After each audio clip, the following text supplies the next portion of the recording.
wife Judy and I had been married for 15 years.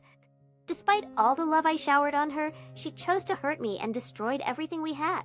When I first met Judy, she was such a friendly soul. At that time, she seemed to be the kind of woman I was looking for.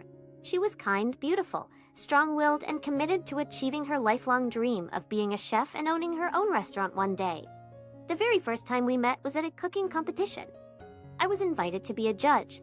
Although Judy didn't win the competition, I fell in love with her, and we continued to talk after the competition. Being someone who loved good food and coming from a family who loved to cook drew me to Judy, maybe because we shared the same passion and interests. And even without telling her, I knew that if we joined our forces and resources together in the future, we would have our own restaurant like she always wanted.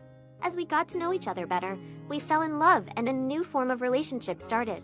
Judy and I dated for 2 years before I finally asked her to marry me. When she agreed, we began to make wedding plans and plans for our future together.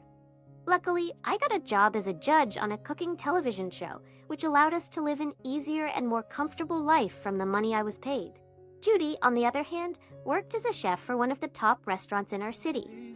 She started as an intern, but because of how talented she was at cooking, she was hired full-time.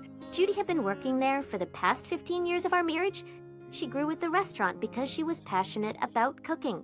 And like I said, we had hoped to have our own restaurant someday. The first few years of our marriage were perfect bliss. We did everything as a couple and were happy, but the only thing we didn't have was a child. When we first got married, Judy and I did not want children yet. We just wanted to settle down and establish ourselves before starting a family. But after 15 years of trying, I realized that it was better for us to use our savings to open our own restaurant.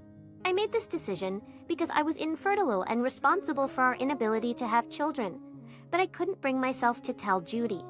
I knew how much she wanted to have kids and saw how she looked at pregnant women, nursing mothers, and her friends' children.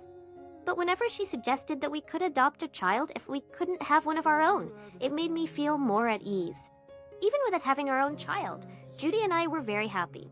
Whenever people asked us why we didn't have any children, we simply told them that we did not want any, and they would stop questioning us. I need to make up for not having kids. I tried to get Judy whatever she wanted. Most times, she would just be scrolling through her phone and see something she liked, and before she knew it, I had ordered it for her.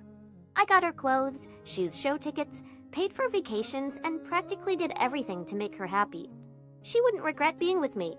Whenever I was free, I'd do house chores, grocery shopping, cook, clean, and even do her laundry so she wouldn't have anything to complain about. All this while, I didn't tell her that I had been putting money aside for 15 years so it could help us own our restaurant. The money I set aside was supposed to be for our children, but since we didn't have any, I kept saving for our dreams. All of a sudden, Judy's attitude towards me began to change. She preferred to spend more time at work than coming home to be with me. Not just that, within those months, our intimacy level dropped, and every time I tried to touch her, she'd look at me in disgust. I began to feel lonely and abandoned, and I couldn't even understand why she treated me that way. At a certain point, she refused to eat the meals I cooked and wouldn't even come home in time for dinner. And for someone who had spent the last 17 years with her, the rejections really got to me. But at night, whenever I tried to cuddle her, she complained about being unable to sleep, but before she changed completely, Judy couldn't go to bed without being cuddled. It was at that point that my gut told me something was wrong. But one night, after she rejected me as usual, I turned to my side of the bed and waited for her to sleep. When she eventually fell asleep and started to snore, I took her phone and checked her messages but couldn't find anything. At the same time, I got a pop-up notification from Facebook, and when I opened the app, I saw a lot of messages between her and another man. I read the messages from the beginning and was heartbroken to find out that she was cheating on me with her high school sweetheart. From their conversation, I saw they had sex several times and even had dinner together the previous week.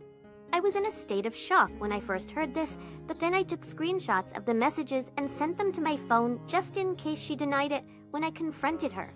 The following day, I went to court and filed for a divorce, then returned home to pack my bags. When she returned home that evening and didn't find me, Judy called, confused about what was happening, and I told her I had discovered everything. Funnily enough, she did not deny that she was cheating on me. Judy said it was a mistake, and she told me I could not go because she was pregnant with my child. I laughed at her on the phone and told her I was infertile. It was apparent that she was trying to pin her lover's pregnancy on me, but I wouldn't let that happen. I also told her about all the money I had been saving for the restaurant, and when she heard the amount, she began to beg me. Shortly after, we divorced, and she had to deal with her lover's pregnancy alone. Her high school sweetheart broke up with her because he didn't want her to destroy his marriage. Unfortunately, he rejected the pregnancy, and she suffered for the baby alone. I have moved on now, and though it might be difficult to love again, I don't think I'll be able to trust any other woman. Although, if I eventually do in the future, it might be very long. It won't be easy for you to forget 17 years of being together with your ex-wife, but it's a good thing you walked away, at least for your sanity's sake. I'm also glad you did not allow Judy to trick you into taking another man's pregnancy. That was very evil of her. She didn't just stop at cheating on you with her high school sweetheart. She even wanted you to raise another man's child. But in the end, she got what she deserved.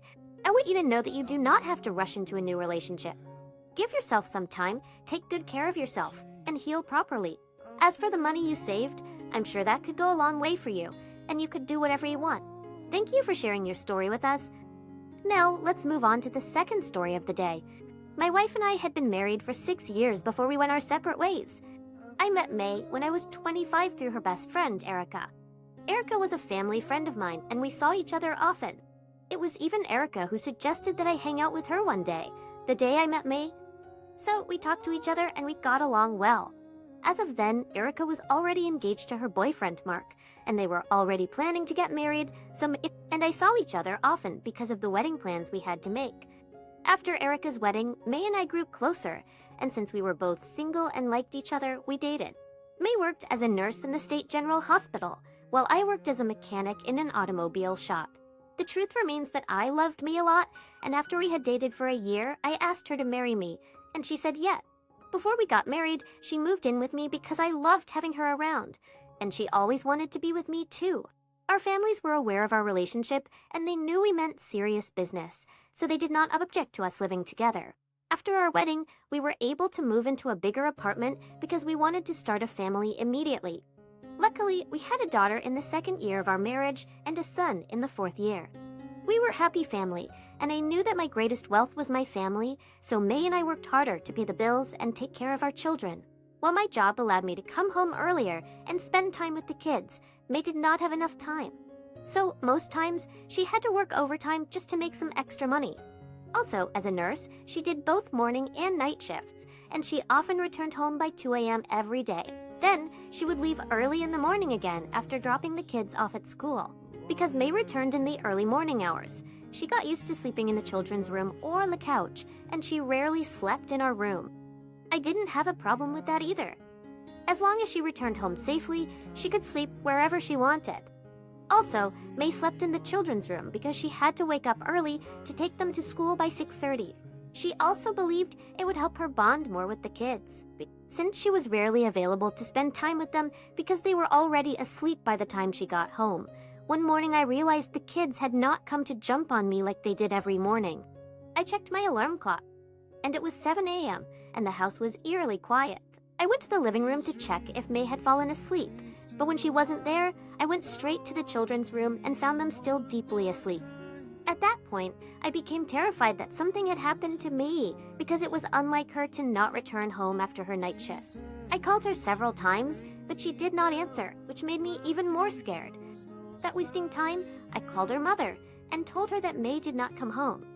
Her mother also tried to call her, but she still did not respond.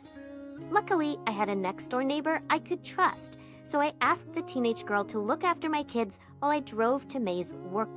I was already halfway to the hospital where May worked when she called me and told me that she had fallen asleep in one of the patient's rooms and she was on her way back. Hearing that calmed me and I turned back home. Although her excuse did not make any sense to me, as she was not a personal nurse for anyone, so it was strange for her to say that she fell asleep in a patient's room. She came home that morning, took the kids to school, and then left for her morning shift. We didn't talk about the incident, especially since the kids were around. The following day was a Saturday, so I woke up early and found her cooking breakfast in the kitchen. I brought up the issue of the night she didn't sleep at home, but she became defensive and tried to change the subject. I had been with May for years, so I knew when she was trying to hide something. When I saw how she acted, I demanded to go through her phone, but she refused to give it to me. Left out of anger, I snatched her phone from her and reminded her that I had the right to go through it since I was the one who got it for her.